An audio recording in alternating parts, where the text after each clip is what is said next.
Hello, good afternoon everyone.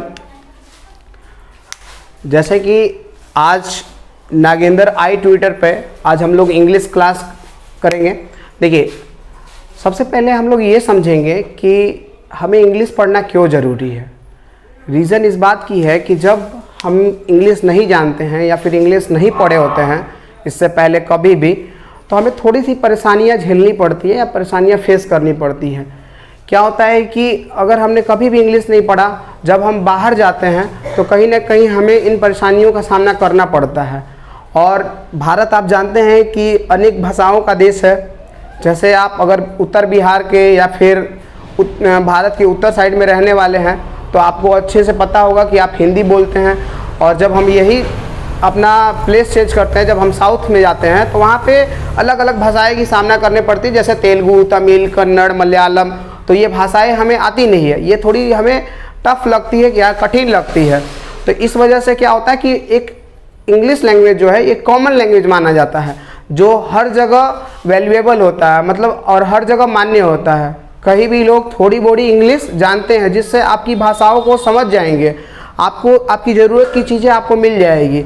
इस वजह से भी अगर हम इंग्लिश पढ़ना चाहें तो पढ़ सकते हैं।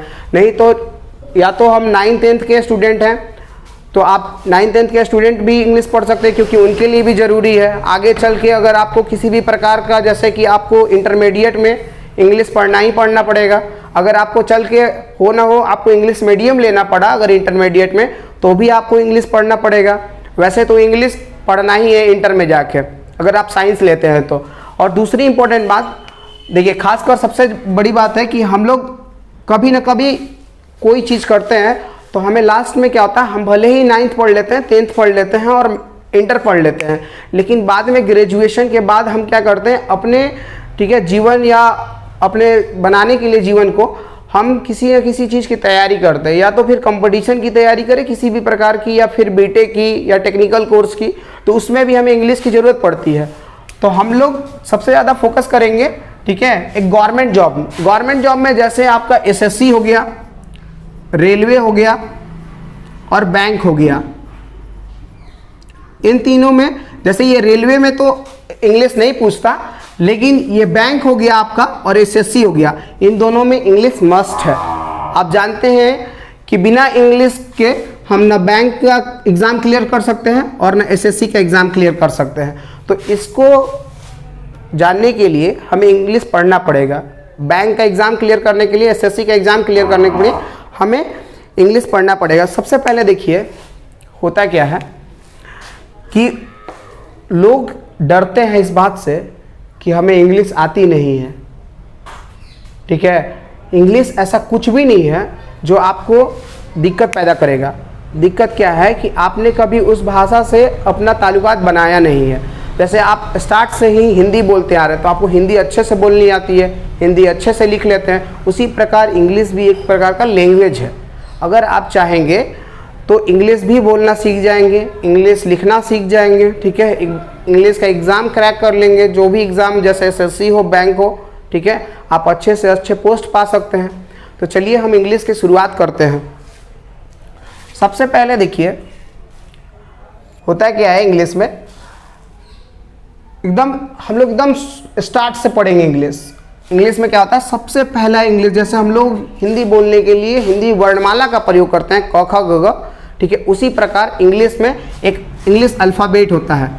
इंग्लिश अल्फ़ाबेट जिसमें ए से लेकर जेड तक कुल 26 अक्षर होते हैं, 26 लेटर होते हैं, ठीक है। ए से लेकर जेड तक कुल 26 लेटर होते हैं। देखिए, हर एक लेटर को हम यहाँ पे लिख दे रहे हैं, A B C D F G H I J K L M N O P Q R S T U V W X Y Z. किसी को ये भी लग रहा होगा कि सर क्या पढ़ा रहे हैं, मतलब बहुत ही लो लेवल पे जाके ABCD पढ़ा रहे हैं। देखिए, हो सकता है कि इस चैनल पे ऐसे भी लोग आएँ जिनको अच्छे से नॉलेज नहीं हो ABCD के बारे में। हो सकता है कि आप जानते हो इंग्लिश में ABCD क्या होता है, कुछ लोग नहीं जानते हो सकता है कि अगर उनसे हम पूछ दें कि ABCD को क्या कहते हैं तो ये भी ना बता पाएँ। तो ABCD को हम लोग क्या बोलते हैं, अल्फ़ाबेट बोलते हैं। जैसे हिंदी में क ख ग को हिंदी वर्णमाला बोलते हैं, उसी प्रकार इंग्लिश में हम लोग अल्फ़ाबेट बोलते हैं। अब देखिए इसमें दो प्रकार की चीज़ें होती हैं, एक होता है कॉन्सोनेंट, पहला होता है कॉन्सोनेंट, दूसरा होता है वोवेल। ठीक है, देखिए ये कॉन्सोनेंट और वोवेल, कॉन्सोनेंट कैसे निकालेंगे, कौन कौन कॉन्सोनेंट है, सबसे पहले हम ये पता कर लेंगे कि वोवेल कौन कौन सा है। देखिए वोवेल आपका ए हो जाएगा, ई हो जाएगा, आई हो जाएगा और ओ हो जाएगा और यू हो जाएगा। ठीक है, इसके बाद देखिए और दूसरी इंपॉर्टेंट बात है कि इन सब पांचों को छोड़ देंगे अगर, तो हमारे पास कॉन्सोनेंट की संख्या कितनी हो जाएगी, कॉन्सोनेंट की संख्या हमारे पास 21 हो जाएगी, यानी 21 हमारे पास कॉन्सोनेंट होंगे और 5 हमारे पास वोवेल होंगे। ठीक है, अब देखिए सबसे इंपॉर्टेंट बात है, ये वोवेल और कॉन्सोनेंट ये कब काम आते हैं, जैसे कभी कभी कुछ ऐसा आ जाता है, जैसे हम कभी सिंगुलर या प्लूरल पढ़ते हैं नाउन में। देखिए हम दो पोर्शन पे बात करेंगे ज़्यादातर, एक होता है ग्रामर, ठीक है, दूसरा होता है वर्ड पावर। वर्ड पावर कहा जाता है कि जैसे एक बूढ़े व्यक्ति या फिर किसी इंसान के लिए चलने के लिए उसकी रीढ़ की हड्डी जितनी ज़रूरत है, उसी प्रकार किसी व्यक्ति को इंग्लिश बोलने या इंग्लिश लिखने के लिए वर्ड पावर और ग्रामर की बहुत ज़्यादा ज़रूरत है। तो आपको यहाँ पे इस प्लेटफॉर्म पे हर एक क्लास के बच्चों के लिए, या वो 4 के हो, 5 के हो, या फिर 9, 10 किसी भी क्लास के बच्चे हो, या वो जनरल कंपटीशन की तैयारी करने वाले हो, उन सभी की पूर्ति यहाँ पे की जाएगी। ठीक है, 0 लेवल से लेकर हायर लेवल तक ग्रामर पढ़ाया जाएगा इस चैनल पे। ठीक है, तो हम लोग देखिए हमारा पहला मोटिव है कि आप ABCD ये जान लीजिए कि ABCD को क्या कहते हैं, अल्फ़ाबेट कहते हैं। ABCD में कुल 26 अक्षर यानी 26 लेटर होते हैं। इंग्लिश में लेटर बोलते हैं अक्षर को, क्या बोलते हैं, लेटर। और ABCD करके यहाँ तक Z तक है, इसमें 5 वोवेल होते हैं और बच गया 21 कॉन्सोनेंट होते हैं। चलिए डस्टर से, और देखिए होता क्या है, हमें पढ़ना क्या है, हमें पढ़ना है ग्रामर। उससे पहले हमने आपको लेटर पढ़ाया, तो हम चाहते हैं कि आपको स्टार्ट से नॉलेज दें कि लेटर तो आप समझ गए। ठीक है, आप लेटर समझ गए कि लेटर क्या होता है। ठीक है, अब देखिए क्या होता है कि लेटर हमारे पास तो 26 था, A से लेकर Z तक। अब इन लेटरों से किसका निर्माण होता है, आप जानते हैं कि हिंदी में अक्षर होता है क से लेकर ग तक, उसी प्रकार इंग्लिश में भी A से लेकर Z तक लेटर होता है। 2 प्रकार के अल्फ़ाबेट होते हैं आप जानते हैं, एक होता है स्मॉल अल्फ़ाबेट, ठीक है, और एक होता है कैपिटल लेटर, कैपिटल, ठीक है, कैपिटल अल्फ़ाबेट। यानी आप देखिए अब 2 प्रकार के हैं, तो इनके साथ अगर एक से ज़्यादा अक्षरों को शामिल कर लेते हैं, क ख या फिर क म अल, ये एक से ज़्यादा अक्षर है, तो ये बन के क्या तैयार हो जाते हैं, एक शब्द बन के तैयार हो जाते हैं। हो जाते हैं या नहीं हो जाते हैं, आप बताइएगा। देखिए जहाँ हमने एक से ज़्यादा अक्षर लिया तो ये एक शब्द बन के तैयार हो गए। उसी प्रकार हम इंग्लिश में एक से ज़्यादा लेटर लेते हैं जब, तो क्या बन के तैयार हो जाता है, वर्ड बन के तैयार हो जाता है। जैसे ANT, एंट, एंट मतलब क्या होता है, चींटी, ये क्या बन गया, एक वर्ड बन के तैयार हो गया। क्या बन के तैयार हो गया, वर्ड बन के तैयार हो गया।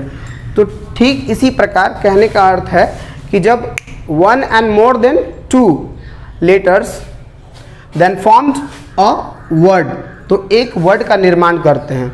उसी प्रकार की एक या एक से अधिक अक्षरों का प्रयोग कर शब्दों का निर्माण होता है, ठीक उसी प्रकार एक से ज़्यादा लेटर का प्रयोग कर वर्ड का निर्माण होता है। अब जब हम लोग लेटर जान गए कि लेटर क्या होता है, इसके बाद हम लोग वर्ड भी जान गए कि एक से ज़्यादा अगर लेटर मिलेगा तो वर्ड बनेगा। अब देखिए क्या होता है कि जब एक से ज़्यादा वर्ड मिलता है, ठीक है, जब एक से ज़्यादा वर्ड मिलता है तो क्या बनता है, देखिए क्या बनेगा। जब हम हिंदी में क्या कर रहे थे, जब एक से ज़्यादा अक्षर का प्रयोग कर रहे थे तो शब्द बन रहा था, उसी प्रकार एक से ज़्यादा शब्द का प्रयोग करेंगे। जैसे राम आम खाता है, अगर इसी का हम ट्रांसलेट करें इंग्लिश में तो हो जाएगा राम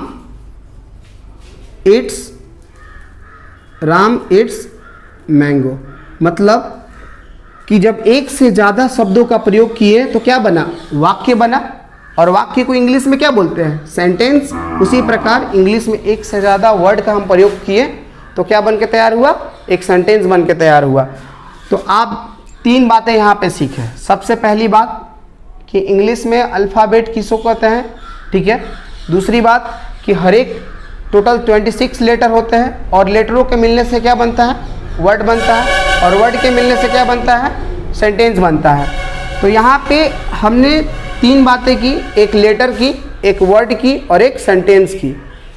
ये तीनों हमें पूरे ग्रामर जितना भी इंग्लिश पढ़े तो हमें 3 चीज़ों ये जानना ज़रूरी था कि कौन लेटर होता है, किसको लेटर बोलते हैं, किसको वर्ड बोलते हैं और किसको सेंटेंस बोलते हैं।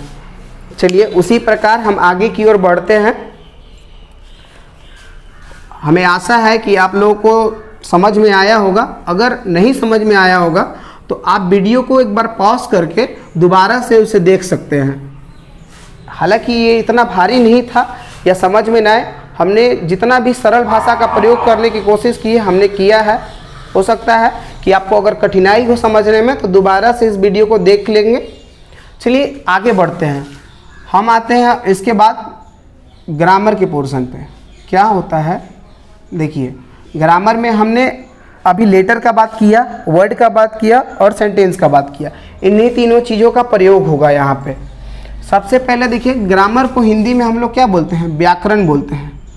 हालांकि हम लोग इंग्लिश पढ़ रहे हैं तो हिंदी की ज़रूरत नहीं है, लेकिन कुछ लोग होंगे जिनको इंग्लिश के साथ साथ हिंदी भी जानना होगा। तो हम यहाँ इंग्लिश के साथ साथ हिंदी भी जानेंगे कि ग्रामर को क्या बोलते हैं। ग्रामर को व्याकरण बोला जाता है। और देखिए ग्रामर में हमें क्या क्या पढ़ना है। ग्रामर में ऐसी बहुत सारी चीज़ें हैं जो हमको पढ़नी है। सबसे क्या पहला आता है, पहला चीज़ होता है पार्ट्स ऑफ स्पीच। क्या होता है, parts of speech. Parts of speech में हमें क्या पढ़ना होता है। आप कुछ लोग ये भी जानते होंगे कि पार्ट्स ऑफ स्पीच क्या होता है और पार्ट्स ऑफ स्पीच के अंदर में क्या क्या चीज़ें आती है, ठीक है। तो पार्ट्स ऑफ स्पीच में हमें क्या क्या पढ़ना होता है। सबसे पहले पढ़ना होता है हमें नाउन। दूसरा क्या होता है, दूसरा हमें पढ़ना था प्रोनाउन, ठीक है। तीसरा क्या होता है, एडजेक्टिव। देखिए बहुत सारे लोग जो है, ठीक है, बहुत सारे लोग एडजेक्टिव बोलते हैं लेकिन एडजेक्टिव नहीं बोला जाता। लिखा भले ही जाता है एडी, लेकिन एडजेक्टिव नहीं बोला जाता है। यहाँ पे डी को साइलेंट रखा जाता है। साइलेंट रखने का मतलब ये नहीं कि चुप करा दिया जाता है। यहाँ कोई आदमी थोड़ी नहीं जिसको हम चुप कराएंगे। साइलेंट रखने का मतलब है कि उस वर्ड का हम जिक्र नहीं करेंगे, उस वर्ड का हम प्रोनाउंसिएशन ही नहीं करेंगे। ए से सीधा उठ के चले जाएंगे जे पे, एडजेक्टिव बोलेंगे। उसके बाद हम लोग बोलते हैं 4 नंबर में वर्ब। हम लोग वर्ब बोलते हैं। कोई होता है जो वर्ब बोल देता है, वर्ब नहीं होता है, ठीक है। देखिए इंग्लिश कोई जानता है और इंग्लिश पढ़ा है तो ये इस बात से पता चल जाता है कि उसका प्रोनाउंसिएशन कैसा है। अगर वो प्रोनाउंसिएशन अच्छा कर लेता है इसका मतलब है कि उसको इंग्लिश की अच्छी नॉलेज है। तो ये क्या होता है, वर्ब होता है। इसको क्या बोलते हैं, वर्ब बोलते हैं। 5वें नंबर पे है एडवर्ब। क्या है, एडवर्ब। 6 नंबर पे क्या है, प्रीपोजिशन। क्या है, प्रीपोजिशन, ठीक है। और 7वें नंबर पे क्या है, कंजक्शन, ठीक है। और 8वें नंबर पे इंटरजेक्शन। क्या है, इंटरजेक्शन। अब देखिए हर एक चीज़ों के बारे में हम जानेंगे, एकदम शुरुआत से हम पढ़ेंगे। ये हमारा पार्ट्स ऑफ स्पीच हो गया। बहुत सारे ग्रामर हैं। अभी रिमूव टू है, एडजेक्टिव में यहीं आ जाएगा, डिग्री आपका आ जाएगा, आर्टिकल आ जाएगा। जब आप टेंस पढ़िएगा टाइम एंड टेंस आएगा। टेंस पे ही आधारित होगा आपका नरेशन, वॉइस, रिमूव टू, ये सब क्या होगा आगे आपको ये सब पढ़ना है, ए टू जेड। जब हम बैंक या एसएससी की तैयारी करते हैं तो उस समय हम और भी अप्लाइड ग्रामर पढ़ते हैं। अप्लाइड ग्रामर का मतलब होता है जहाँ ग्रामर का अप्लाइड किया जाता है, जहाँ ग्रामर का प्रयोग किया जाता है। जैसे आपका सेंटेंस अरेंजमेंट हो जाएगा, वहाँ पे आपका ग्रामर यूज होगा। आपका कंप्रीहेंशन होगा, वहाँ पे ग्रामर यूज होगा। आप फिलर पढ़ेंगे, वहाँ पे ग्रामर का यूज होगा, ठीक है। और क्लोज टेस्ट, यहाँ भी ग्रामर का यूज होगा। मतलब ये अप्लाइड ग्रामर है। सेंटेंस अरेंजमेंट, फीलर, उसके बाद में कॉम्प्रिहेंशन, उसके बाद क्लोज टेस्ट, ये सब क्या है, ये अप्लाइड ग्रामर है। और इन सब में सिर्फ ग्रामर ही नहीं, मतलब वर्ड पावर का भी यूज़ किया जाता है। तो हम वर्ड पावर के लिए भी बहुत सारी चीज़ें, जैसे सिनोनिम्स हो गया, इंटोनिम्स हो गया, ठीक है, होमोनिम्स हो गया, ये सब भी पढ़ेंगे। वन वर्ड सब्स्टिट्यूशन हो गया, आइडियम्स एंड फ्रेज हो गया, ये सब हम लोग पढ़ेंगे। मतलब A to Z आपको इस चैनल पे, ठीक है, इस चैनल के सहारे आपको हर एक चीज़ें उपलब्ध कराई जाएगी। आपका समय समय पे क्वेश्चन भी बनाने के लिए इस पे मिलेगा। मतलब सारी फैसिलिटी आपको फ्री ऑफ कॉस्ट इस चैनल पे प्रोवाइड की जाएगी। देखिए, सबसे पहले हमने पार्ट्स ऑफ स्पीच का जिक्र किया और इसमें नाउन आया, प्रोनाउन आया, एडजेक्टिव आया, वर्ब आया, एडवर्ब आया, प्रीपोजिशन आया, कंजक्शन आया और इंटरजेक्शन आया। देखिए, इन सबों का जिक्र, ये नाउन दिखने में लगता है कि हम नाउन क्या होता है, नाउन लोग बोलते हैं कि किसी भी चीज़ों का नाम क्या हो जाता है, नाउन हो जाता है। मतलब noun is the name of anything, मतलब किसी भी चीज़ का नाम ले लिए नाउन हो गया, ठीक है, ये तो हम जानते हैं।